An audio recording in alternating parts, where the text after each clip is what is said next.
Coming up on News Live at 6, Hurricane Milton has made its way through Florida, what Governor Ron DeSantis had to say. Plus, the State Board of Elections responds to concerns about mail-in ballots, how they're reassuring voters. And the Crown Plaza's recent closure, the effect it will have on local businesses. News Live at 6 starts right now.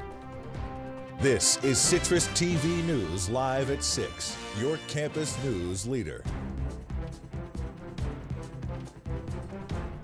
We start off with the latest on Hurricane Milton. Good evening and welcome into News Live at 6. I'm Ilana Epstein. And I'm Spencer Congel in for Ronnie Perillo. Our weather anchor Jackson Breslin has more on the aftermath of the storm. Jackson? Thanks, Spencer and Ilana. As of now, at least 12 people have died and millions have been left without power after Hurricane Milton hit Florida as a Category 3 hurricane last night. That category was actually lower than initially expected. While you can see here that Milton has now moved out to sea and will drop down to a tropical storm by tomorrow morning, it left a wake of destruction as it cut through Florida. In a press conference this morning, Governor Ron DeSantis said Milton could have been much worse. And what we can say is the storm was significant, but thankfully this was not the worst case scenario. The storm did weaken before landfall, and the storm surge, as initially reported, has not been as significant overall as what was observed for Hurricane Helene. Now, as Governor DeSantis said, the storm surge was not as significant as Floridians saw with Helene, but the storm still caused major damage. The roof of Tropicana Field, where DeSantis had initially planned to house people and use the stadium as a base camp, was torn off. Luckily, no injuries were reported. A note of good news, though, pop star Taylor Swift is donating $5 million to relief efforts for both Hurricane Milton and Helene. Our thoughts here at Citrus are with anyone who is affected or has family that has been affected by the storms. Spencer, Ilana, back to you. Jackson, thank you. Right now, 65 National Guard soldiers and airmen sent from New York State are in Florida to assist with the search and rescue efforts after Hurricane Milton. In a statement, Governor Hochul said, quote, "As hurricanes wreak devastation along much of the southeastern United States, we are stepping up to support response efforts for those in need." Hochul also said that members of the National Guard are, quote, "offering resources, assistance, and standing united with our neighbors in this time of crisis." New at 6, the state says it's safe for voters to mail their completed ballots to the Onondaga County Board of Elections. This comes after the State Board of Elections sent a letter to the Onondaga County Board of Elections saying the county had a deeply troubling backlog of voter registrations and applications by mail for the November election. At the last check, 500 voter registration forms were still waiting to be processed. That's down from the 23,000 forms that were unprocessed at the end of September. The Director of Public Information says the State Board of Elections is confident the backlog will be resolved in the near future. And Syracuse University is one of 40 schools listed in an antitrust lawsuit claiming they overcharge students with divorced or separated parents. The lawsuit filed by the U.S. District Court for the Northern District of Illinois claims the schools have lowballed financial aid offers to students by requiring that they report income of non-custodial parents. The plaintiffs are seeking millions of dollars in damages and a court order stopping these practices. The dining hall in the One Team Olympic Sports Center will be named after Orange sports fan Edward Magee Sr. The new name comes after Magee's son, a Syracuse University alum who donated $2 million to the school. The dining hall will be now referred to as Magee One Team Dining. Magee Sr. died in 1989 at the age of 78. He graduated from the College of Arts and Sciences in 1933 and completed a law degree in 1936. And new details, the switch from a hotel to apartment buildings in the Crown Plaza has been in the works for months, but the closure last week was still abrupt. Citrus TV's Riley Fay has the details. On Wednesday, the Crown Plaza closed its doors to begin renovating into apartments. This change has been in the works since at least April, but its closure date was abrupt. I just can't imagine walking into work at 7 in the morning and I get a text on my phone that I don't have a job anymore. A large issue with the sudden change is Syracuse's competitiveness to host conventions, especially after the Sheraton Hotel was turned into dorms this past summer. Now the consumer's faced with a choice. Do I want to come to Syracuse and half of my attendees will be in the suburbs, or would I go to Rochester or Buffalo where I can stay in a hotel and walk across the street and do a convention center? Now, LeadCus says the city of Syracuse could have done more to ease this transition for the workers at the Crown Plaza. I think the owners clearly knew. I think people ought to dig a little bit deeper and take a look at what just happened in our city, and then they closed 2 days later. So you had Parents Weekend or Homecoming, whichever it was, special event weekend, maximum rate. They collect all that money, and then they close their doors two doors later. There is hope for the city to rebuild economically, but Lidka says it will take time. You know, that's the good thing about our community. We live in a great community. A lot of other hotels and even other businesses have reached out to offer to try to help these people find a job. They've also helped in the relocation of guests. So, you know, sometimes these type of situations bring out the best in the community, and we're seeing that from the hotel community and the hospitality industry as a whole. Lidka says high interest rates are holding developers back from building hotels in the county. I reached out to the Crown Plaza and IHG for comment, but they did not reply. For Citrus TV News, I'm Riley Fay. Riley, thank you so much. Central New Yorkers could possibly have another opportunity to view the northern lights tonight. The aurora borealis could be visible in skies across the northern tier of the United States. This is because of a geomagnetic storm set to impact Earth. A severe storm alert has been issued for tonight into tomorrow, which could cause disruptions to radio and GPS signals. To get the best view, it is recommended that you go somewhere far away from the city lights and look north after 10 p.m. Now, Spencer, I don't know about you, but for me, I think this is a beautiful night to look at the northern lights. Clear skies. It's a little cold, but I think we gotta check it out. It is definitely a little cold and windy. I'm hoping those cold temperatures aren't staying here for too long, but luckily our weather anchor Jackson Breslin hopefully has more on that. Jackson? Yeah, Spencer, you're right. It has been really cold today. Temperatures right now are sitting at 53 degrees. It's pretty cloudy outside, and there is a good bit of a breeze. I know that when I was coming into the studio today, I was a little chilly walking in here.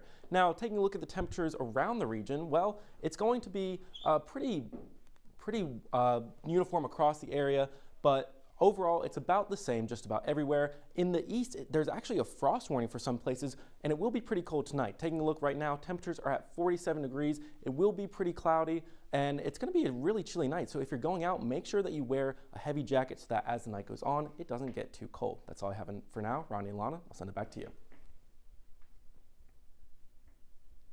Shopping will be more convenient for fans of upstate New York and my favorite grocery store. DoorDash will deliver groceries from Wegmans on demand to customers in 6 states.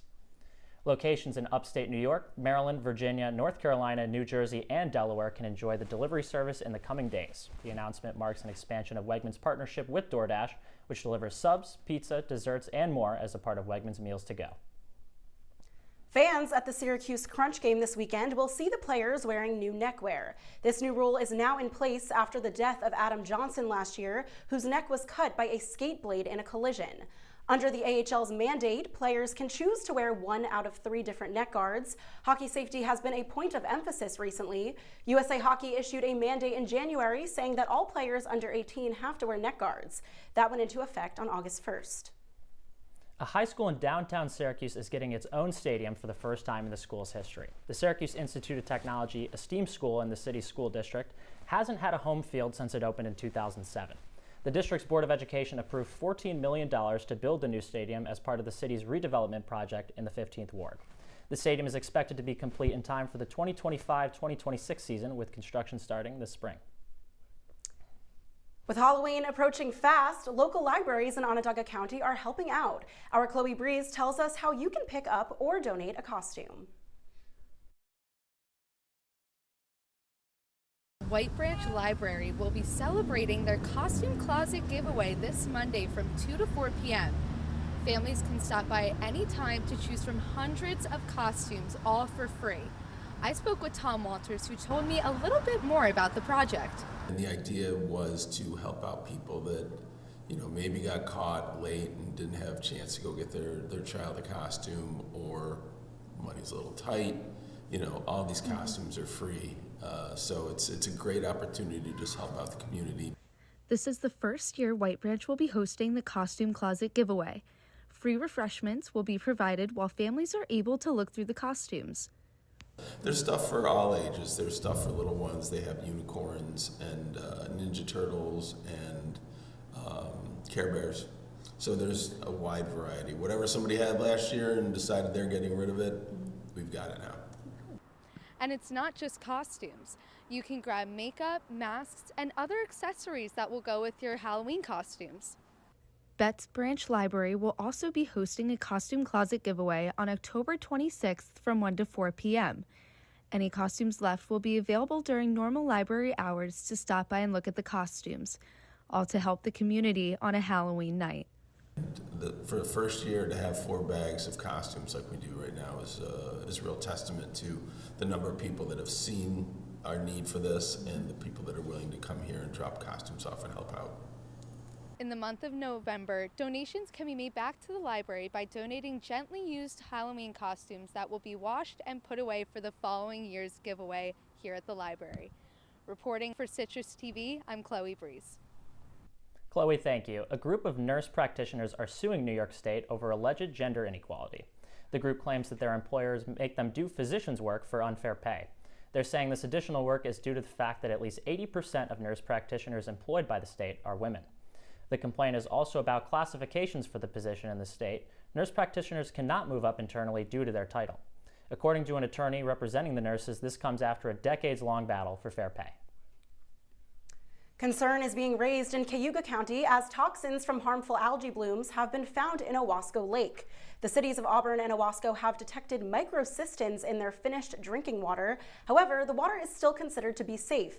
Officials say if the toxin numbers continue to rise, Cayuga County may consider a no-drink order, which would affect 45,000 people who rely on Owasco Lake for their drinking water. A new plan is aiming to improve New York State's child abuse reporting system. The chair of the Assembly's Children and Families Committee, Andrew Hevesy, plans to reform the statewide Central Register, or CSR. The system was put in place to encourage people to report child abuse. State data shows that many calls are unfounded. Hevesy says that many families are put through invasive investigations, even leading some to be scared of a knock on their door from the government. Coming up after the break, Vice Presidential candidate Tim Walz is under fire, what he said and how Republicans are responding. Plus, a date has been set for rapper Diddy Combs' court appearance. Stay with us.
Here you go. Thank you. Thank you.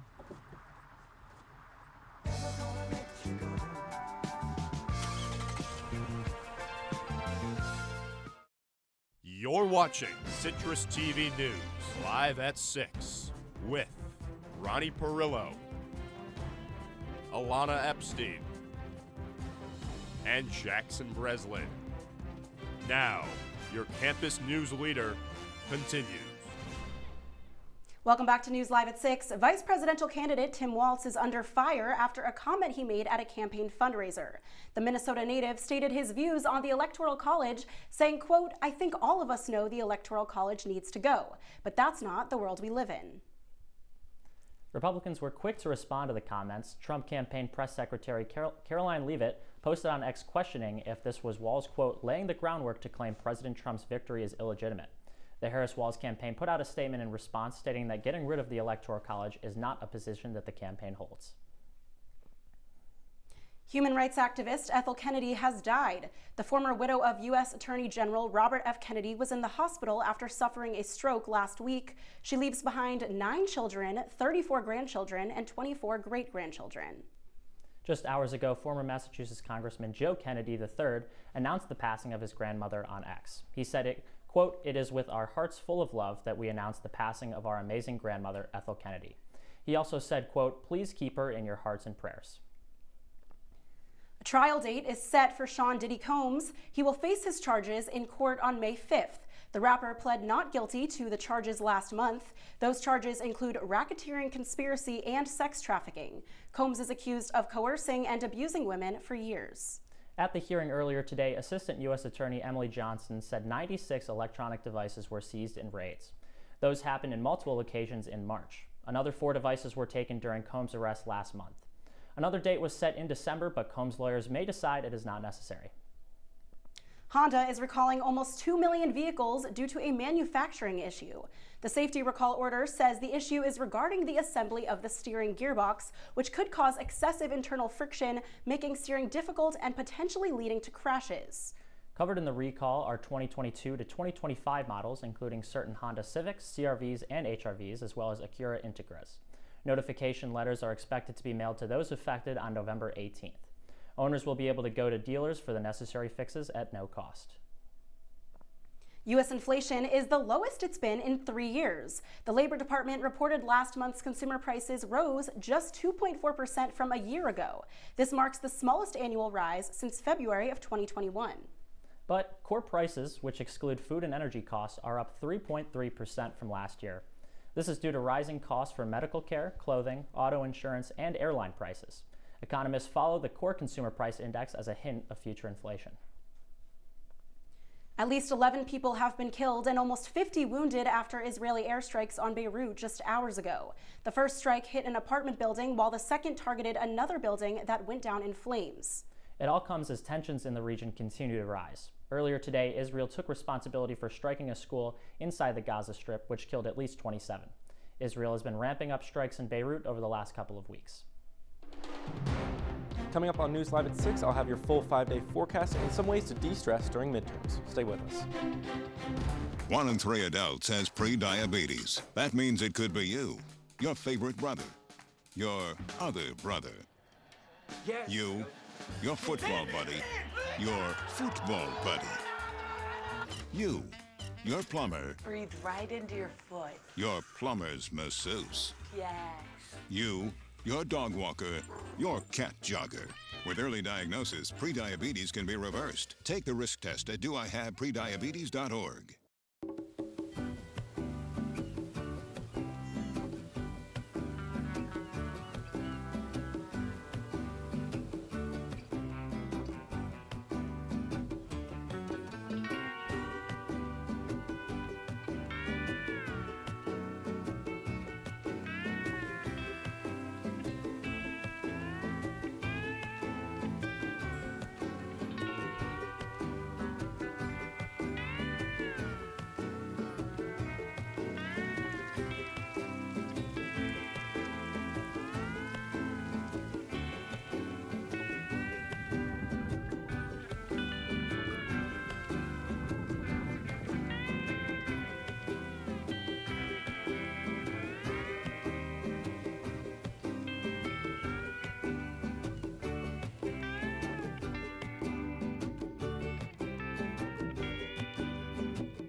From the CitrusTV Weather Center, this is SU's most accurate weather forecast. Welcome back to News Live at 6. Taking a look at your 5-day forecast, it's actually going to be pretty warm tomorrow. High of 67 degrees and mostly sunny.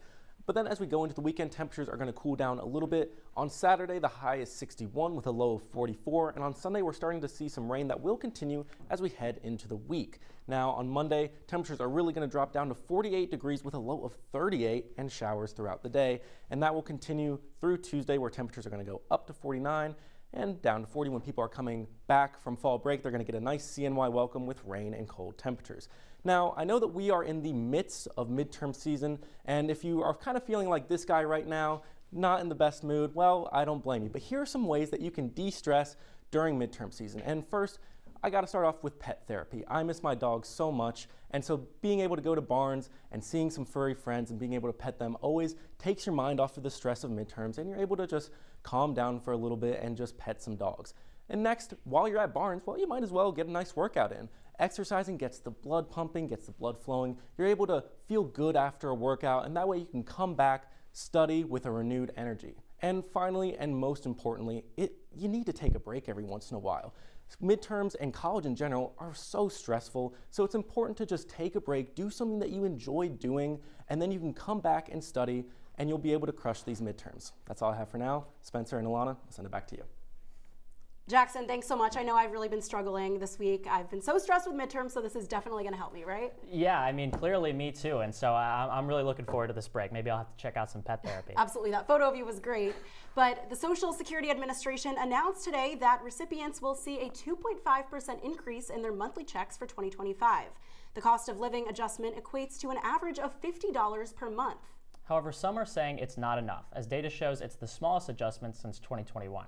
The Social Security Commissioner said that the lower increase is explained by slowing inflation and historic low funding for the Social Security Administration. Well, Spencer, speaking of a different form of security, the Yankees provided itself some insurance last night in the ALDS. I'll take you through last night's action and preview the rest of the postseason next on Sports.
Here you go. Thank you. Thank you.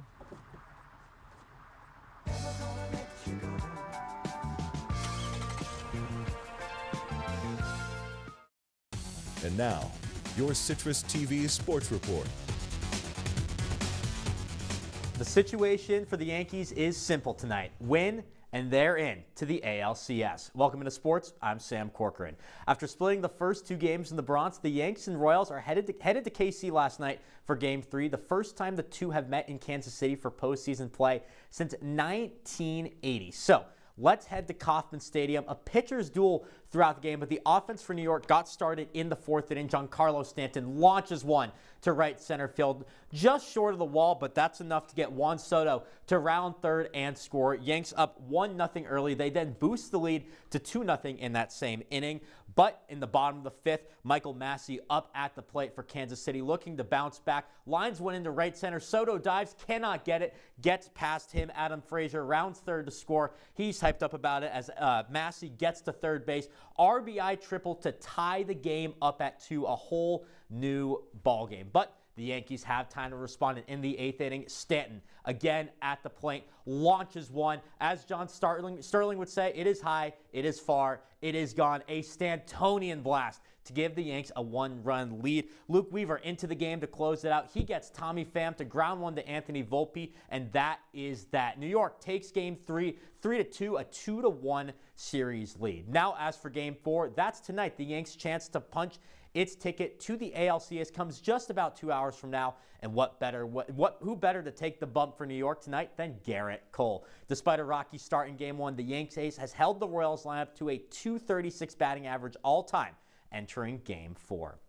So while the Yankees had the chance to punch their ticket, to the championship series tonight, the Mets did just that last night. New York took the series from Philadelphia 2-1. Last night's win propelled by a Francisco Lindor grand slam in the 6th inning.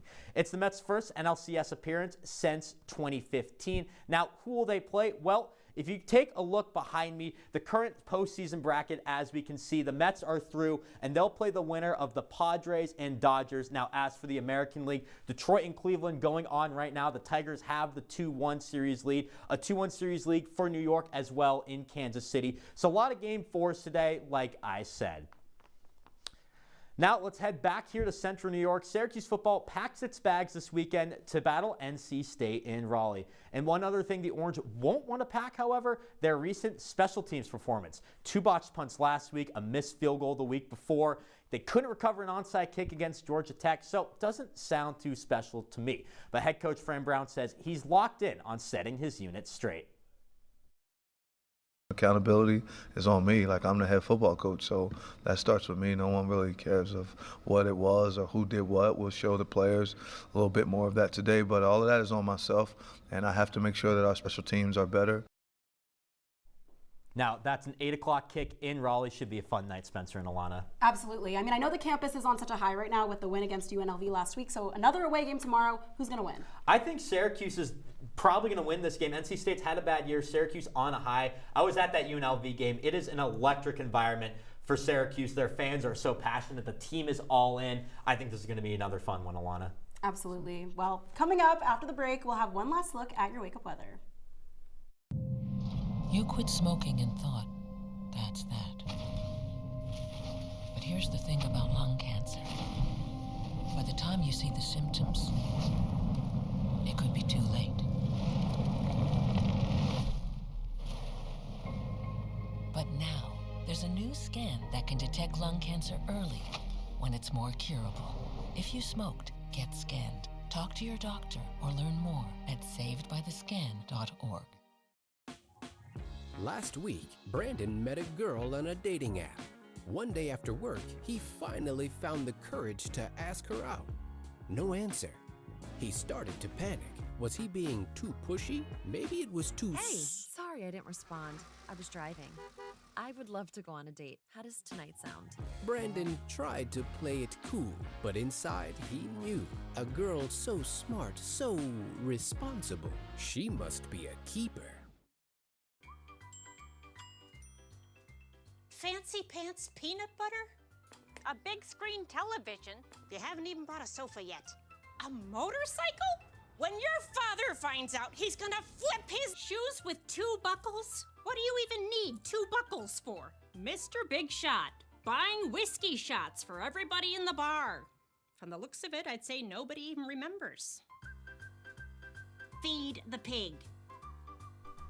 Welcome back to News Live at 6. Taking a look at your wake-up weather, it's going to be pretty cold when you're first getting up in the morning, 44 degrees at 8 a.m. Then as you're getting ready, getting through the day, 52 at 10 a.m. And then as we're really getting in, midday, noon, 59 degrees. And as I said earlier, tomorrow's actually going to be pretty warm, 67 degrees as the high, so maybe enjoy those warmer temperatures while you can, because as we go into next week, it is going to be pretty cold. Guys? Jackson, thanks. Are you Brat? The question of the summer is flowing into fall and upstate New York. Right now, Charlie XCX is holding a surprise event in New Windsor, playing songs from the remix album Brat, and it's completely different but also still Brat, which comes out at midnight tonight. So excited. Neon green billboards, which have been popping up around the world, have teased collaborations with other well-known artists, including Ariana Grande, Billie Eilish, and the 1975 I Am So Excited comes out in just a few hours. I know you asked the audience, but I have to ask you, are you a Brat? Or did you have a Brat summer? I can't say I've ever listened to a Charlie XCX song, but I had a good summer. You've never listened to a Charlie You've XCX had song at least one. I mean, maybe if you listen to Z89, you've listened to a Charlie XCX. I have listened to Z89, so I think so. Are you guys Brat? Sure. All right. I'll say so. Well, thanks, guys. That's Citrus TV News Live at 6 for this Thursday. Don't forget, you can follow us on X and Instagram at CitrusTV News. Now for the entire team, I'm Ilana Epstein. And I'm Spencer Congel. Have a great night.